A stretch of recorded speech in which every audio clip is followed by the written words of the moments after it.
Welcome back to another episode of the Prometheus Podcast, where we bring fire back to the people. I'm joined with Ali and Hendry, as always. How you gents going today?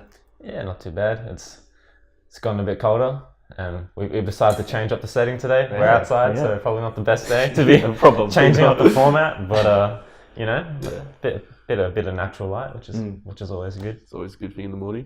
Yeah, definitely. I've been pretty good, pretty busy, as always. But yeah, definitely agree with Ali. It's getting colder, which I'm not a fan of. Yeah. Well, I don't mind. It. This week, I've just been home all week. Decided to take the week off. Hermit. Yeah, so it's been good. Still working, obviously, but yeah, getting through it all. I'll tell you what I'm excited for, though. It's Avengers Day today. I'll tell you what about this month. What have I had? Yeah, Avengers, Game of Thrones have come back. Season finale of Gotham, a lot of other shows. So I tell you, it's a good time to be a nerd. Yeah, It's a good time to be in It is a good time. How have you been, man? Pretty good there? Yeah, getting through it. That's it. Getting through it. I'll tell you what, though, I was listening to that last podcast. Ali, you waxed deep, I tell you. He went pretty hard. So there's a so something we've covered a few times, but we haven't actually gone into depth about it, is I'll just say the topic of friends. So we've mentioned how we've caught up, but we were kind of separated early on, and now we've found, I guess, common interests, common goals, and now that's really glued us together. So I'd be really interested to see your perspective. I'll probably ask you first, Ali. How was picking friends in high school compared to out of high school, and how has that changed? And do you look for certain things, or is this something that happens organically, or are you very selective with the people you choose or you surround yourself with? Yeah. Well, I'd say that the main difference is that, in high school, you don't really have a choice. Like the pool of people that you're kind of dealing with on a day-to-day basis is just like determined for you. So obviously you can have friends outside of school, but what's most natural to happen is that, you're going to become friends with those people that you're just seeing day in, day out for 9-10 hours a day, however long it might be, right? So in that regard, you kind of you have to make do with what you've got, right? And then and I've said it before, it's a lot of the times after you leave that environment where you're kind of being forced to meet each other every day, then when you look back, you might realize that, the only thing you had in common was the school you went to. So yes, you were friends, but how deep was that friendship? Like, was it based on the fact that you, on a personal level, like really connected deeply, or was it, we go to the same school, we're in the same classes, we see each other, so we're going to become friends just because we're always in contact with each other. But when that contact is removed and when you're not being forced to be together, I think what's hard to actually think through while you're in high school is that, when I leave high school, is that motivation still going to be there? Like, was the motivation the fact that I had to come to school and I was going to see you anyway? Or was the motivation that, no, I actually genuinely connected with you on a deep level? And even when those barriers are taken away and you can hang out with any number of thousands of people out in the world, will you still come back to that person, or will you find other people? And I think that's a question that not many people think about. Yeah, that's interesting, the way you put it. I definitely do agree with Ali, but it's also, I feel like from an early age you should probably be really selective with who you surround yourself with. I don't know, like you guys have heard so many times, it's like you are who you surround yourself with. So if you're very selective with your circle from the start, then obviously you can kind of choose your path more. There's not as many voices kind of determined, changing your mind and all that when thinking. Influencing. So taking from my experience leaving high school, and there's the recent year level that just passed us are probably 4 or 5 months out of high school at the moment, or 6 months even. So I know from my experience, and I think I've mentioned it once, but we haven't really unpacked it, but I see a lot of people, they get so connected to the friends that they had in high school, and like you're saying, once that kind of institution is taken away, they then have a lot of I guess, fear and insecurities that come up and arise because they're not hanging out with the friends that they were hanging with every single day or 5 days a week. And I always see people, it's always interesting because those individuals then start trying to obviously hold on to those relationships. So if you're someone like that, then, and I'll say it to you, Ali, because you were the one who was just unpacking that once the institution gets taken away. So if you're someone who has that issue or has that kind of insecurity, high school's over, you want to hang out with the same kind of 5 people you've hung around, but that obviously can't happen because people get into different jobs. I know, a big issue. I had a lot of people who were complaining about me not being able to hang around with them or seeing them, but it's a lot different if you work 7 to 3 and then someone does night shift and that's their job, or you work all weekdays and you're only 3 days at the weekends, but they work weekends. So what, I guess, is your advice if someone is struggling kind of with that or wants to kind of hold on to their old group of friends and they can't necessarily find the time to meet that relationship? Well, I think if the friendship truly is a genuine friendship and that connection is there, well then I think most people will just find a way. Like even if it is that one day, or if it's like a Skype call, or if it is just some way to connect, like a quick lunch or a quick dinner, whatever. I think most people will manage. I think originally when people do leave high school, I think there might be mixed feelings between people. So one person might be a bit more invested than the other person is, because people, again, like as soon as you leave, you start to grow in a really unprecedented way, right? Because you don't expect that, a month out of high school, like 2 months out of high school, I'm going to be a different person. But what you realize is that actually no, the amount that you grow and the amount that you're exposed to completely changes. Because for, how long, like 12, 13 years, you were just exposed to one thing, right? And you don't know anything outside of that. Like you don't know what you don't know. Yeah.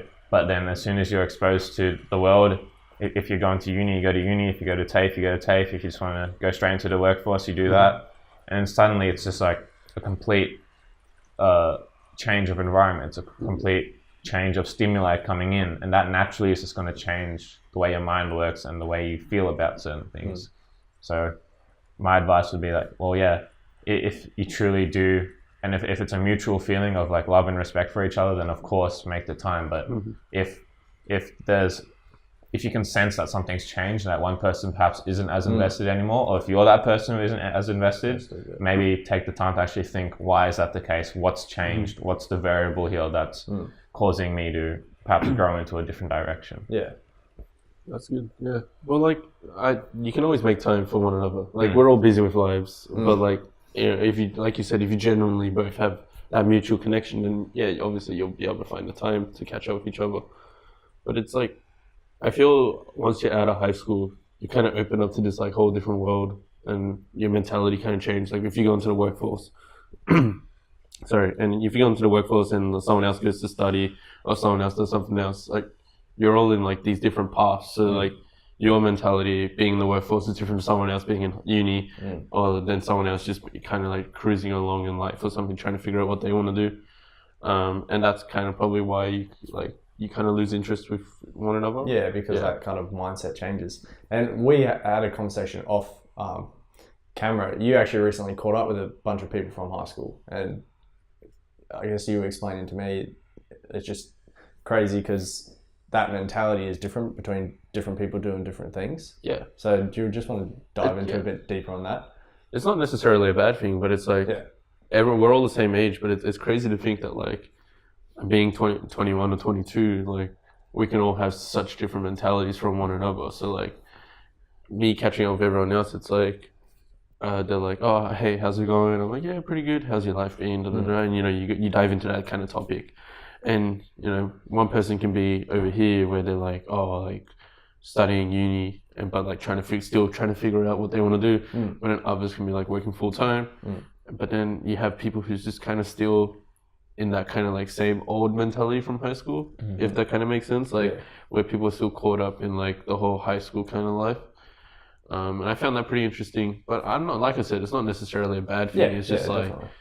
it like we're all in these different stages in life, and I found it interesting being me and like kind of like where I'm choosing my life to go, comparing it, not really necessarily comparing it, but like kind of being like, oh, my life is like kind of like this now, but then like others is like still kind of like cruising on, and we're all in in different paths at the end of the day. Yeah, exactly. Have you had an experience like that, Ali? Have you had a high school catch up or anything like that where you've caught up with a bunch of people and? Yeah, I mean, I think what's similar to what you're saying, Andrew, is that people grow at different speeds and people progress in their lives at different speeds. Yeah. So I have friends who, you know, already own houses. And to me, that's crazy because I just work a casual job. My focus is my studies. Yeah. I hardly make enough money. Like I couldn't pay rent if I moved out. So that's why I still live at home. But that's because my priorities are different. Whereas I have friends who, you know, are both studying and they own a house, or like people who just didn't study and they don't own a house. Like it's just like people are all in their own lanes, right? And then if you're always comparing to what someone else is doing to where you are, obviously I might start to feel bad that, well, I don't own a house. I have friends who are, you know, 20, 21, 22, who have like a house and like multiple investment properties like already. And like, of course, from afar, you might look at that and be like, oh, wow, I'm just not working hard enough. But then if you're in their life, well, they're sacrificing a lot of other stuff. I have a lot of free time. I you know, actually get sleep. Like I look after myself in certain ways, and those are my priorities. And then that's not to say that they don't do those things, but they've just structured their life in a certain way that's taking them in a certain direction. And obviously people don't start at the same level either, because people assume, especially kids, that, well, what we measure is like age. So we go, I'm 21, you're 21, now where are we in life? But what about the family you came from? A lot of those friends who have investment properties got their first house given to them from their parents. Yeah, exactly. Some of them didn't have to buy their car. I had to work for $11 an hour, like underpaid at 18 years old for like a year to save up enough to like buy my car. But I had friends who had like brand new Mercedes given to them. Like, there you go, like happy birthday, son. Like, but then by the same token, I had friends who had to work even harder than I did just to, you know, buy a car that was even worse than mine. Like, people don't start off at the same place. It's like we start the race, but some people start like halfway through the race. Some people start like 10 kilometers before the start line, you know? And then the gun goes off and everyone starts running, and you look, all right, I'm an hour into the race. Where are we? You got people that finish like already finished before the race began. You got some people that haven't even like crossed the starting line yet. So like, obviously there's people at different levels, and I think that's one of the most destructive mentalities, is thinking, well, I'm in this lane, I'm looking over, you're way ahead, you're way back, and then attributing that to something inherent about you, being like, oh, I'm so good, or I'm so bad because relative to other people, I'm here or there. And I think that's just not helpful to anyone, because you're not comparing the right thing at the end of the day. You're comparing progress, when progress is a very individual thing that is judged by a lot of different like variables. I definitely do agree with you. And like the natural thing as humans is to compare your life. It's like, oh, like we're all the same. Like you said, you compare by age. We're all the same age. This person's doing this, like, and like I'm still here. But like, if you compare yourself, you're losing. I reckon. It's the worst mentality, or it's the worst thing to do, to compare yourself. Like, sure, I can, like, it's natural. I do it sometimes. I look at others who are 21 who are like multi-millionaires and all that. I'm like, holy shit, like, what am I doing with my life? But then, like, you gotta wake up and you gotta be like you said, we all start in different spots in life, so we all have to go at our own pace. And as long as you're moving forward in life, you're not doing wrong. Yeah, exactly. Bit of a freestyle, and we find our topics up like right here. I think it's perfect. So it's that fact that, like you're saying, we're growing at different paces, and not everyone has the same, whether it's opportunities or anything like that. And with what you're saying, Andrew, it's just not about looking back or ahead. It's just in what's in front of you. And as long as you're saying, like you're moving forward, then it's fine. Because I always, the way I visualize it, it's like when you're trying to grow like a fruit tree or something. You always see people that have to put the sticks in the ground and they tie the trees up to the sticks to try and make it grow a certain way. And I always like think about that with like relationships, be it like romantic or friendships, right? Because like what you're saying, we're all growing at different paces, different ways, different angles. No matter, and it doesn't matter how much you're getting watered or how much sunlight you have. Naturally, you could put the same two plants in the exact same spot, give it the same water, same sunlight. One will go left and one will go right. Like that's just part of kind of what happens. That's just nature in a sense. So I always think about that with relationships, like I said, romantic or friendships, because no matter how much control you're trying to have over it, you grow in different paces. You have different thoughts, you have different feelings, and they change over time as well. So if you take relationships, for example, that's why I find it pretty rocky to have a relationship at such a young age, because again, you're growing so much. Yeah. And again, using that same analogy, you put the same two plants at the same spot, water them the same amount, give them the same sunlight, and one will go left, one will go right, because it's just so many variables go into it. So yeah, I always think about that with friendships and relationships, because that's just a huge part of, like, if you're a plant next to another plant, and you're looking at this plant and they're growing their fruit faster than you are, you're just going to be like, well, shit, what am I doing wrong? Yeah. But you can't control that. You're just stuck in the ground. You just got to do what you can do day by day. So that's what I found interesting, like when catching up, because others would be like, oh my god, like you're like traveling like everywhere, you know, you're like, you know, manager or something like that. Yeah, you travel. And I'm like, I travel because it's like,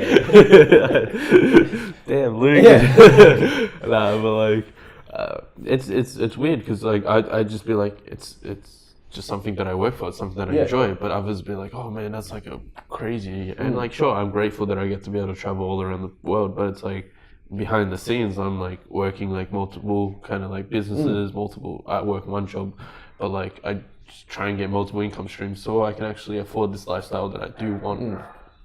And I think, you kind of have to like remind yourself that like you said, two different trees grow through different paths, paces, I mean. So it's like when we all left high school at the same time, but it's like, you know, one will grow this way, one will grow that way. And at the end of the day, like it's detrimental if you're comparing yourself. Yeah, definitely. Well, I saw a quote the other day, and it makes sense because I was just mentioning trees. So if we're talking about friends, relationships, and like how you pick him and all of that, and like you say, not comparing and all that, the quote went, it was about kind of messaging people, right? It was about messaging people, and it said, what did it say? It said, stop texting first. You'd be surprised at how many dead plants you're watering.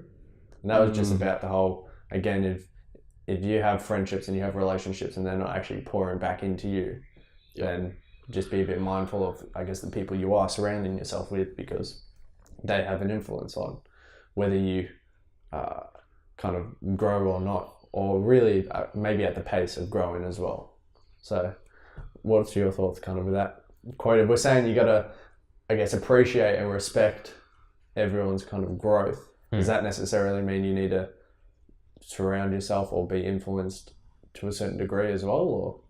Well, I'll give you two answers. So the first answer is, I think, the common approach to that situation. And I think, especially if it is like those relationships, romantic or friendly, you see this in both. When one person is growing, perhaps, you know, more than the other person, the person who's not growing might start to feel that the other person is like growing apart from them, or like they're not like growing at the same speed. And I think what usually happens is that, well, the person that feels like they're being left behind will start to become either like controlling or just, I guess, like scared in a way that, well, this person is growing and this is bad for the union, whether that is just a friendship or if it is romantic. And the first thing I'd say was that, like, that mentality, whilst it is natural, I think that's kind of a selfish mentality, because obviously if someone's growing in their life, like the way I see it is like you have to invest in other people and not consider yourself in that like exchange, right? So obviously, like, you don't want to be watering that dead plant and then not be getting anything in return. But if it is a healthy relationship, but just one person is growing, I think the difference between growing together and growing apart is how how I guess self-absorbed you are in that process. Because if you're self-absorbed and you're seeing, well, all right, there's growth happening here, and I need to either reel this person in, like bring them back to earth and like sabotage them almost. And we don't deliberately sabotage the people we care about, but I think subconsciously we'll be like, well, oh, this person's getting more confident in life, but we met when we were like anxious. Does this mean that this person's gonna like cheat on me or something? Like I need to reel them in. I need to like subconsciously like just bring them down a peg. And like saying that out loud sounds horrible. Like why would you want to like bring someone you care about down? Like why do you want to put them down? But I think we do that because we see them growing. We're like, oh, I'm being left behind. Like either, and I can't come with you, so I'm going to bring you back down here with me. And I think that's when that growing apart happens, because you're not seeing that growth as a good thing as for the individual, and whatever's good for the individual, as long as you're appreciating that, and then that person's appreciating you and like pouring back into you and letting that growth happen, I think there's more chance of growing together as opposed to growing apart. And then the second part of that would be, well, the type of people you surround yourself with should be the people who are growing in the first place. Because if you're surrounding yourself with people who aren't growing, yes, it might feel more comfortable to you that, oh, we're all on the same level, this is great. Or I'm ahead of all these people, this is great. Now I'm the one that's like in this position of like success. But the problem with that mentality is like if you're the person at the front of the race, or like who's keeping pace for you then? Because you're keeping pace for everyone else. Yeah. But who's keeping pace for you? Like if you're running and there's no one ahead of you and everyone's behind you, well, there'll be no motivation to speed up or push harder, because in your race, you've already beat everyone. Yeah, exactly. So,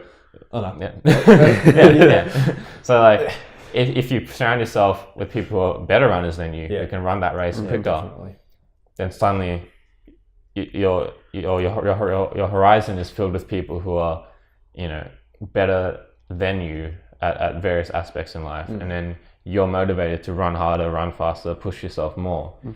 And I think if you're willing to get over yourself and get over your insecurities and get over your pride and be like accepting of your position and be like, okay, I'm not as successful as these people, I'm just as valuable as these people, I'm just as worthy of success, but these people are just ahead in the race, well then that will give you the edge in terms of having that constant source of motivation, that constant drive that successful people do have, but that people who, perhaps are more lazy or comfortable don't have, because they're not surrounding themselves with the right people. Yeah, and if you're ahead in the race, never drop down because you're thinking you're doing them a disservice on being ahead. You're doing them a disservice if you drop down, because if you're ahead, or if you're trying to push yourself or anything like that, then you're acting as an inspiration for everyone who is, in lack of a better word, behind you. Because if you drop down, then you're all going to jog at the same pace.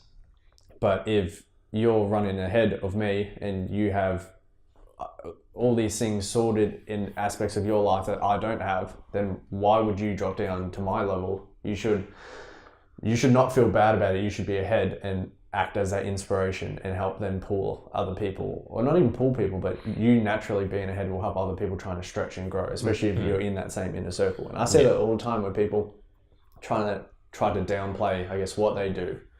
And I get why they do it, obviously, because you don't want them to feel bad, or you have some insecurities about what you're doing. But over this last year or something, I've just kind of had a light switch happen, which was just like, well, everything that I'm doing and what I'm trying to do and the thoughts that I have and everything like that, I shouldn't keep that to myself, because there might be one person even who goes, hey, maybe I want to try to better myself that way.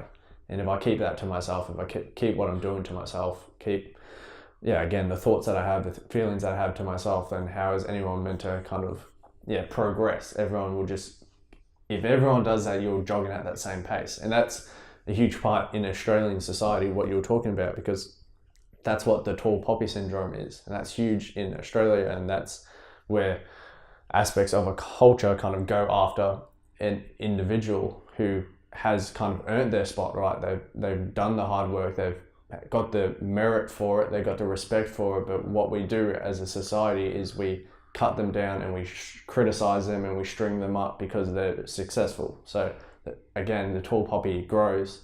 It's the outlier. It's doing something different. And as a society, you cut it down so there is no tall poppies. Everyone's at the exact same height, at the exact same state, at the exact same level. And that's huge in Aussie society, but really that's just huge in the entire world. Like everyone's like that. And that comes to that selfish nature where if you see like a tall poppy growing, people get insecure that they're further ahead than they are. And naturally then the pack turns on everyone else and tries to criticize that person. And like you were saying, sometimes we do it subconsciously, right? We don't go, oh, my girlfriend's trying to do this, so I'm going to reel her back to my level. It's just kind of, it becomes subconscious, so it's sudden, sly kind of remarks about, oh, you were never this confident last year, so what's happened? And it's just kind of those little chips that they do at people that ends up cutting the tall poppy, that ends up bringing everyone down to the exact same level.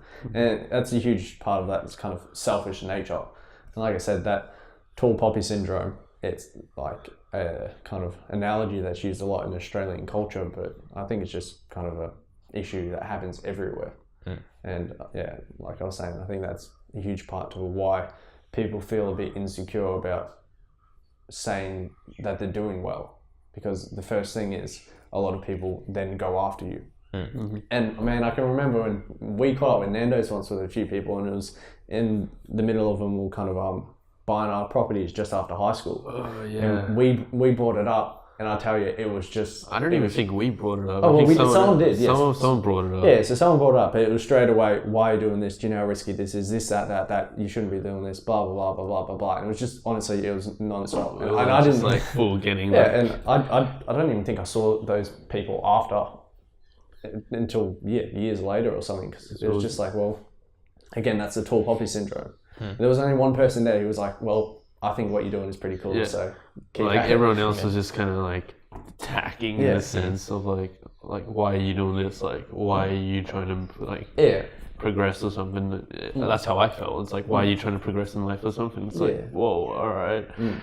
But where was my invite? You moved high school. No, but I think like kind of speaking of what you were talking about, in a group where like you guys are all like what you were saying as well, like if you're the one in front of the race and all that, and you were saying you should slow down, be that change, be that person that sets the bar for everyone else to catch up to, or not really catch up, but like to kind of chase after.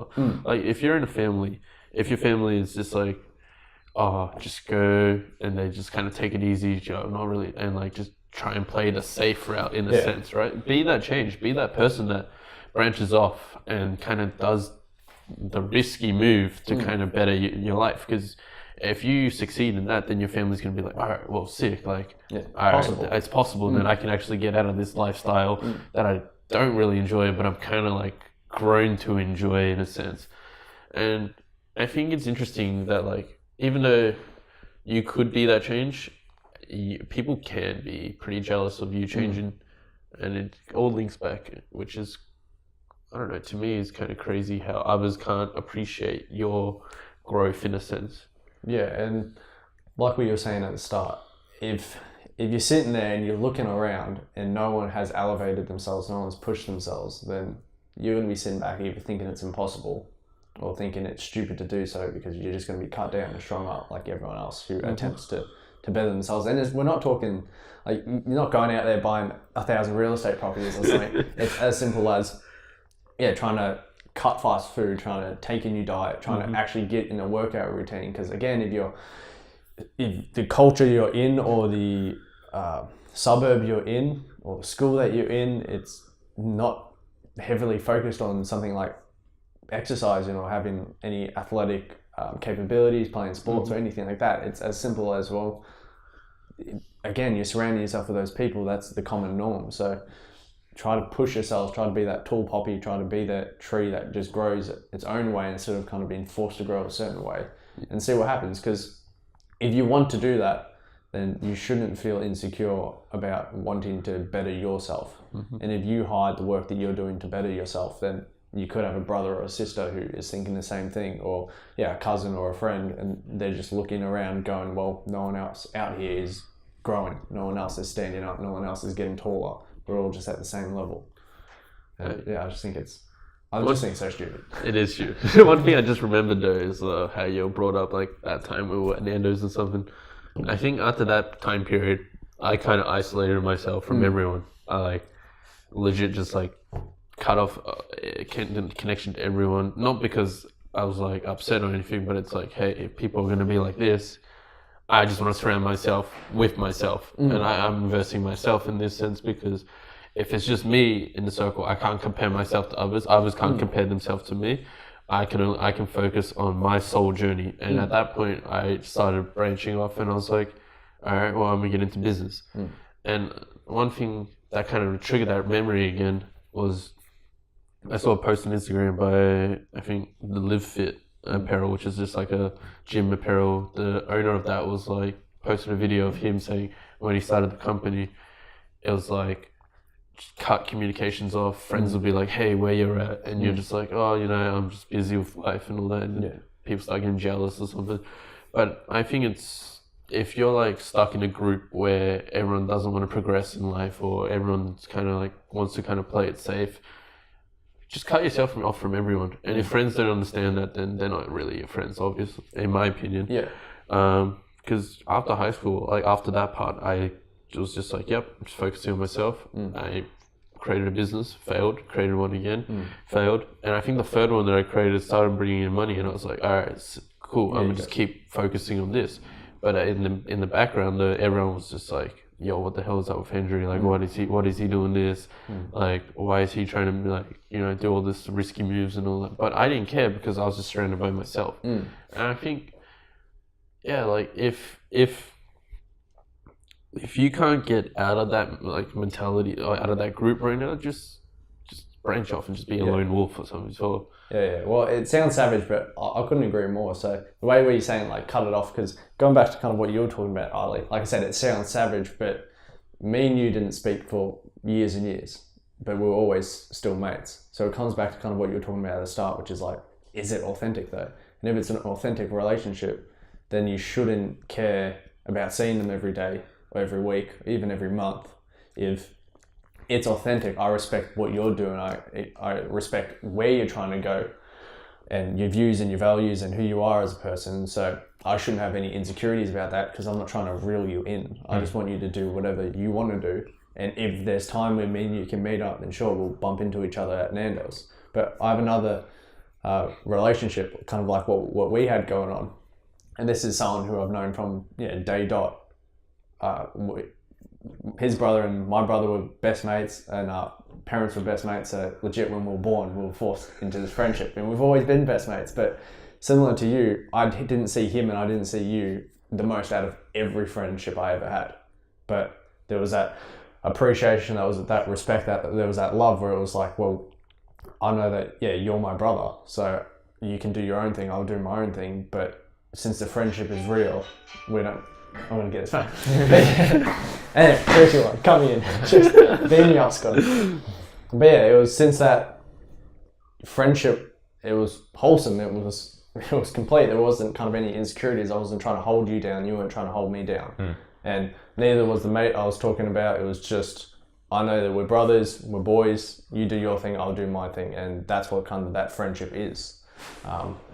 So yeah, that's interesting because when we're saying cut them off or isolate yourself or be the lone wolf, it's not necessarily you got to be like an asshole about it or anything like that. It's just as simple as cut them off, isolate yourself, and look after you, because if they appreciate you, they'll be there for you, and you'll be there for them. And you won't find time, you'll make time. But at the end of the day, your true friendships, they will kind of stick around and stick by you because they know you're your own individual person. You do yours.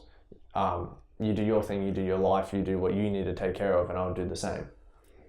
So, with that rant, me and Henry have been hogging the mic a bit. You got anything to add, Ollie? No, it's all good. I'm the one that usually hogs the mic, so sharing around.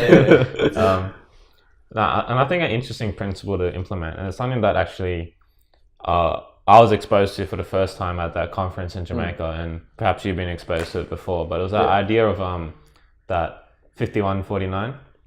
So, yeah, that was interesting. Yeah, So go for it. Phone's ringing, mate. Never stops. Yeah. So that idea about 5149 was, I hadn't heard it before actually, but I really liked it, and I think it's a good way to operate. And essentially, for anyone else who doesn't know what 5149 is, it just means it's a ratio of, I guess, how much you give and take in a relationship. So whether that is a friendship or a romantic relationship or anything, if you're the one if you make that pledge to always be one giving 51, so you're giving, slightly more in the relationship. You're always the one that's on the front foot, trying to add value to the other person. And it's not, you're 80-20 where you're giving everything to them and they're giving nothing to you, because at that point the relationship's like, it's not one worth maintaining. Yeah.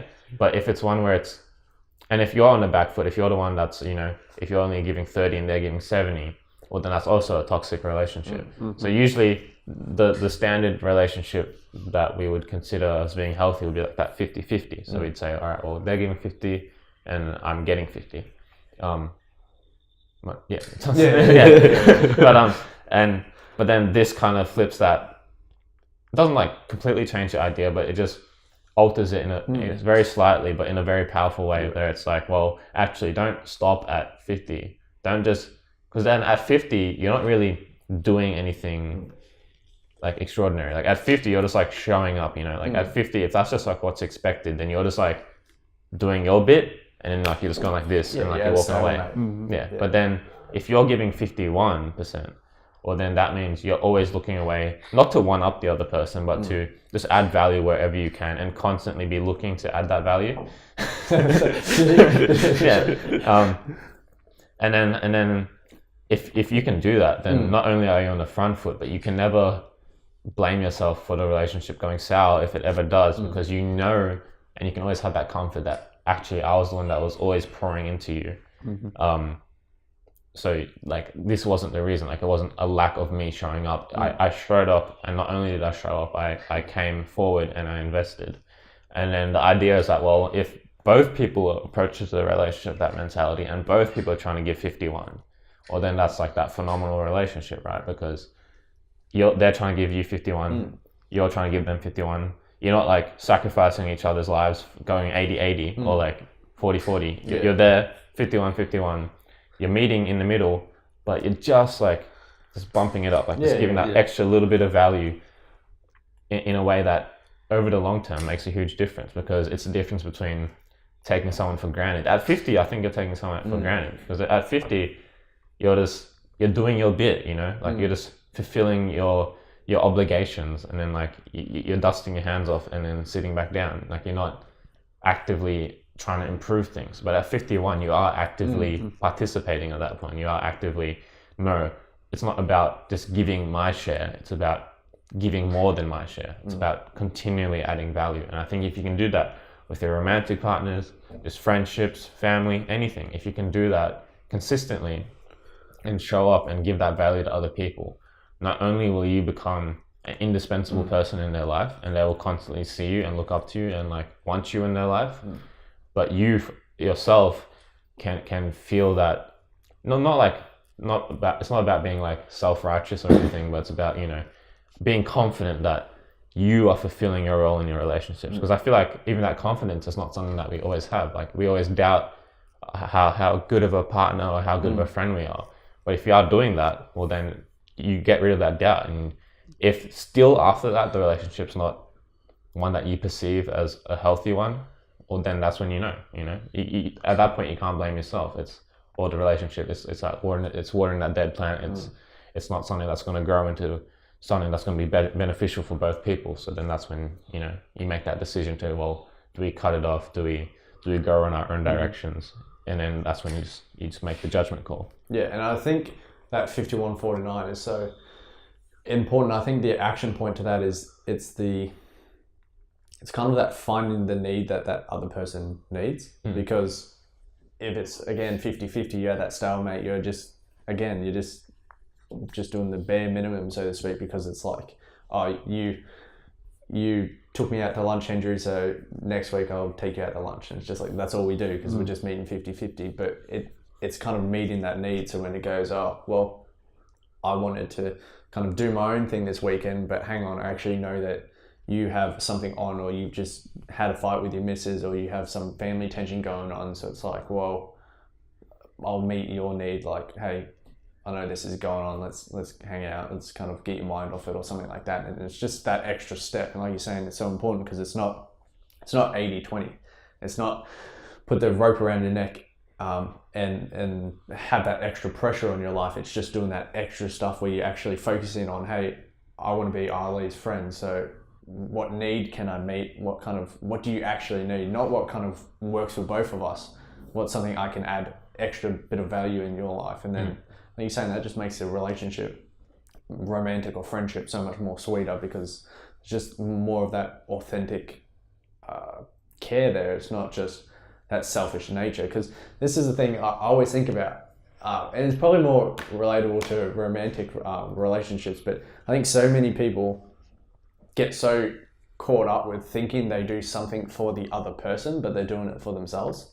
So it's like, oh, we'll go out, we'll do these dates, we'll do A, B, and C, and it's like, oh, I'm doing so much for you, but I always kind of just take a backseat to it when I see kind of friends' relationships or this and that, and when I see it happening time and time again, it's like, oh, I do so much for you, I do so much for you. And it's like, well, hang on, don't you do that stuff because it makes you feel a certain way? Yeah. Like if say person B is trying to work because they're trying to buy a house for that relationship, then is really the pressure of going out dates all the time, is that really doing them a favor?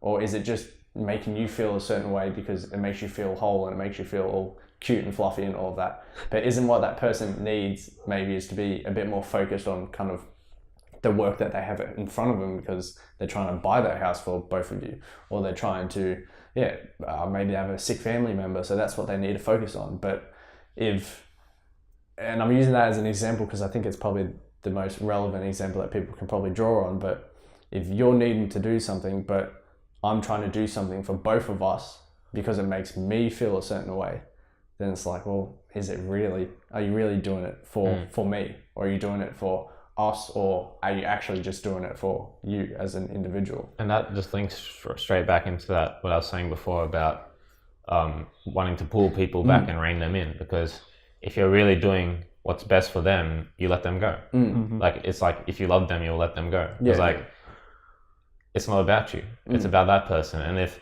them growing and them becoming a better version of themselves, or becoming happier and healthier and more successful in their life is what they're, the journey that they're on, and it's what they're doing, then what right do you have to pull them back in? Because yes, pulling them back in will make you feel better, it'll make you feel more whole, make you feel more less self-conscious and less worried about things. But at the end of the day, it's not about you, it's about the other person. And I think a lot of loving relationships, again, romantic or not, because you do this with your friends, you do this with your loved ones, you do this with your family, you're used to the narrative, you're used to the script, and you get comfortable in that. And then as soon as people start reading from a different script, you're like, well, oh, who are you? You're a different person. Like, come back. I miss the person who you were.